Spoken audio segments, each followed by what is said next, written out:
Hello friends, പുതിയൊരു വീഡിയോയിലേക്ക് എല്ലാവർക്കും സ്വാഗതം. ISLലെ ഈ സീസണിലെ ആദ്യ ഫൈനലിസ്റ്റുകളെ കൺഫേം ആയിരിക്കുകയാണ്. ഇന്ന് നടന്ന രണ്ടാം ലെഗ് സെമിഫൈനലിൽ അഗ്രിഗേറ്റ് 3-2 വിജയം സ്വന്തമാക്കിക്കൊണ്ടാണ് ബംഗളൂരു FC ഫൈനലിലേക്ക് മുന്നേറിയിട്ടുള്ളത്. ആദ്യ ലെഗിൽ 2-0 വിജയം FC ഗോവക്കെതിരെ ബംഗളൂരു FC സ്വന്തമാക്കിയിരുന്നു.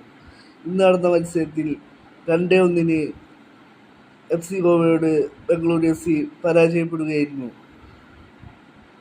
FC ഗോവയ്ക്ക് വേണ്ടി ഓർഹ ഹെരേരയും അർമാൻഡ സാദിഖുമാണ് ഗോളുകൾ സ്വന്തമാക്കിയത്.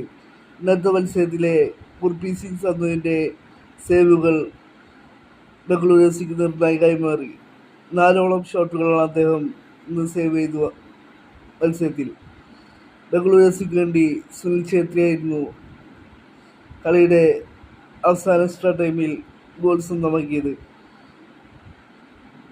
3-2 ബംഗളൂരു എഫ് സിയുടെ അഗ്രിഗേറ്റ് 3-2 ബംഗളൂരു എഫ് സിയുടെ ഫൈനലിലേക്കുള്ള മുന്നേറ്റം.